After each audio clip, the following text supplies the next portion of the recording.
नमस्कार मित्रांनो, आज आपण परमहंस रामकृष्ण मौनी बाबा संस्थानचं जे सभागृह आहे त्या सभागृहामध्ये आपण आहोत. आज चिखली शहरामध्ये पुण्यश्लोक अहिल्यादेवी होळकरांचा जो संदेश यात्रा या ठिकाणी झालेली आहे आणि त्याचा समारोपीय कार्यक्रम या चिखली शहरामध्ये या ठिकाणी पार पडत आहे आणि विविध समाजाचे नेतेगण या ठिकाणी उपस्थित आहे आणि काही गुणवंत विद्यार्थ्यांचा सत्कार सुद्धा या ठिकाणी झालेला आहे आणि विचारवंतांनी या ठिकाणी समाजाला प्रबोधन या ठिकाणी केलेलं आहे. धनगर समाज म्हटल्यानंतर अनेक विविध समस्या त्यांच्या या ठिकाणी आहेत. सरकार दरबारी या ठिकाणी अनेक प्रश्न त्यांनी मांडलेले आहेत, परंतु कोणतेही प्रश्न या ठिकाणी सुटताना दिसत नाही असं त्यांच्या मनोगतातून या ठिकाणी व्यक्त होत आहे. त्यांनी सुद्धा सांगितलेलं आहे की एक आपल्याला समाज बांधवांना मुंबईला एक वारी करावी लागेल आणि दिल्लीला एक वारी करावी लागेल, परंतु ती कशासाठी आणि कोणत्या मागण्यांसाठी आहे हे आपण त्यांच्याकडून जाणून घेतोय. सर, आपलं नाव? मी दीपक बोराडे. अहिल्या संदेश यात्रेचा आज चिखली शहरामध्ये समारोप होतोय. मातृतीर्थ सिंदखेड राजा इथून या यात्रेला सुरुवात झाली होती. आज इथं समारोप होतोय. तुम्ही जे म्हणालात धनगर जमातीचा समावेश बाबासाहेबांनी एसटीच्या जातीच्या आरक्षणाच्या प्रवर्गात केलेला आहे. एसटीचं आरक्षण म्हणजे धनगर जमातीसाठी अमृत आहे आणि गेल्या 70 वर्षापासून या अमृतापासून वंचित ठेवून धनगरांचं वाटोळं करण्याचं काम इथल्या राजकीय व्यवस्थेनं केलं. गेल्या 60 वर्षामध्ये काँग्रेस आणि त्यांच्या मित्र पक्षांनी या अमृतरूपी लाभापासून वंचित ठेवल्यामुळं 2014ला धनगरांनी काँग्रेसला सत्तेपासून वंचित ठेवलं. त्याचं कारण नरेंद्र मोदी असतील, दिवंगत पंतप्रधान स्वर्गीय अटल बिहारी वाजपेयी असतील, यांनी वेळोवेळी राज्यामध्ये येऊन धनगरांना लाखो लोकांच्या समोर जाहीरपणे सांगितलं होतं की धनगरांचा वापर फक्त मतांपुरता होतो, तुम्ही आम्हाला सत्ता द्या, आम्ही तुमच्या आरक्षणाचा प्रश्न सोडवतो.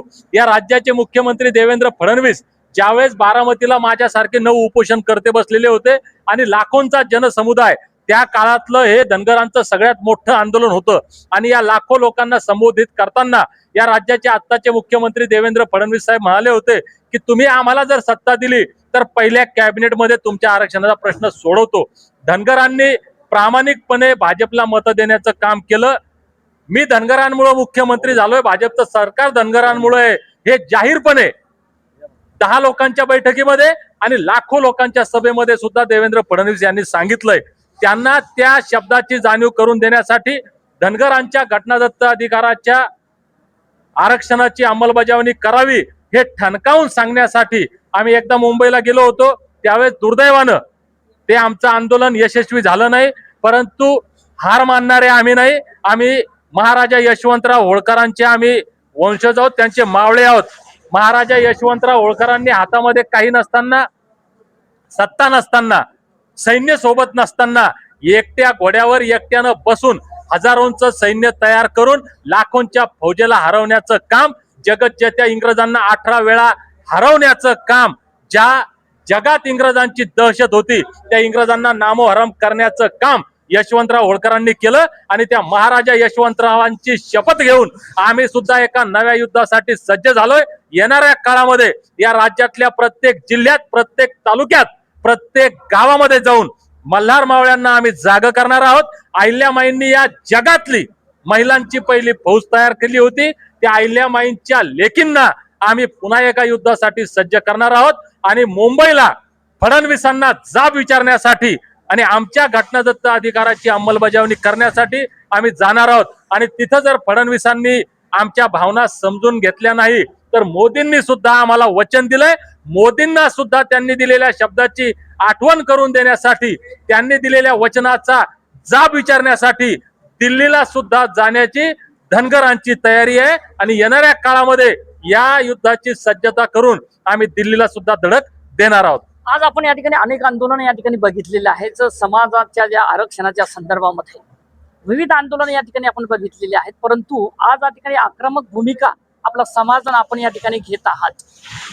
कारण या ठिकाणी युवकांची जी फळी आहे ती फळी या ठिकाणी अतिशय महत्वाची कोणत्याही आंदोलनामध्ये या ठिकाणी ठरलेली आहे. युवक या ठिकाणी साथ देतील. निश्चितपणे युवा क्रांती घडवू शकतो.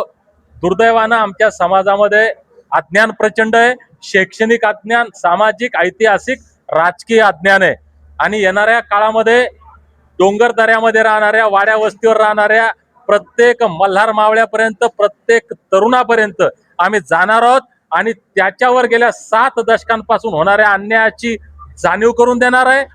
त्याला या भाजप सरकारनं, देवेंद्र फडणवीस असतील आणि मोदी साहेब असतील, यांनी वचन देऊन, गोड बोलून, चॉकलेट देऊन कसं फसवलंय आणि त्यांना कशा रीतीनं येणाऱ्या काळात जाब विचारायचा आहे हे पटवून देण्यासाठी प्रत्येक तरुणापर्यंत जाणार आहे. आणि धनगरांचे पोरं ज्यावेळेस पेटतील, ह्या येळकोट जय मल्हारचा घोष ज्यावेळेस करतील, इतिहास साक्षी आहे. अटके पार झेंडे ज्या मराठ्यांनी फडकवले त्या मराठ्यांचं नेतृत्व करणारे श्रीमंत सुभेदार मल्हारराव होळकर होते. एक मल्हार आया अशी अफवा जरी उत्तर हिंदुस्थानात उठली तर गावचे गाव खाली व्हायचे, एवढी दहशत मल्हार या शब्दामध्ये होती. दिल्लीचे ही तख्त राखतो महाराष्ट्र माझा, हे ज्यामुळं ही म्हण पडली ते मल्हारराव होळकर आहेत. आणि या मल्हारराव होळकरांचे मावळे ज्यावेळेस या येळकोटची मल्हारची गर्जना करून मैदानात येतील तर फडणवीस साहेब आणि मोदी साहेबांना अवघड होईल. आज या ठिकाणी गुणवंत विद्यार्थ्यांचा या ठिकाणी सत्कार ठेवलेला आहे आपण, आणि तो सुद्धा या ठिकाणी एक कुठेतरी या ठिकाणी समाजाला दिशा देण्याचं काम या ठिकाणी होत आहे. काय सांगा? निश्चितपणे समाजामध्ये जी लोक चांगलं काम करतात त्यांचा सत्कार होणं, त्यांचं कौतुक होणं म्हणजे त्यांना चांगलं कार्य करण्यासाठी एक ऊर्जा आणि प्रेरणा मिळत असते. त्याच पद्धतीनं हे जे मुलं आहेत ज्यांनी परीक्षेच्या माध्यमातून चांगला अभ्यास करून यश संपादन केलं, त्यांना त्यांच्या भावी आयुष्यासाठी अजून चांगला अभ्यास करावा, चांगली मेहनत, चांगले प्रयत्न करावे, यशस्वी व्हावं. ज्या आई वडिलांनी त्यांच्यासाठी कष्ट घेतले त्या आई वडिलांच्या कष्टाचं आपण चीज केलं पाहिजे.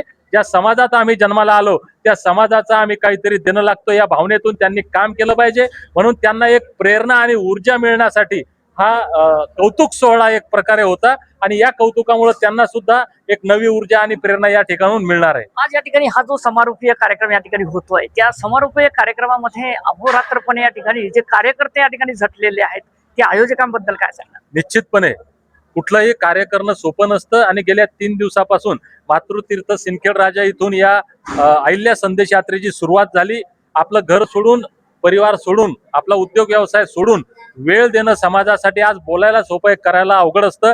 म्हणून ज्या बांधवांनी आमच्या या 3 दिवसांमध्ये या सुरुवातीपासून यात्रेच्या तर आता समारोपापर्यंत ज्यांनी ज्यांनी कष्ट घेतले, ज्यांनी ज्यांनी आपला बहुमूल्य असा वेळ दिला, त्या सर्वांचं अभिनंदन करावं, कौतुक करावं, आभार मानावे तितके कमी आहे. मित्रांनो, आज आपण परमहंस रामकृष्ण महुनी बाबा मठ संस्थानच्या सभागृहामध्ये आपण आहोत. याचं कारण असं आहे की धनगर समाजांच्या ज्या व्यथा आहेत त्या व्यथा या मार्गदर्शनातून या ठिकाणी आपल्याला बघायला मिळालेल्या आहेत आणि त्यांची आपण थेट ग्राउंड संवाद त्यांच्यासोबत साधलेला आहे.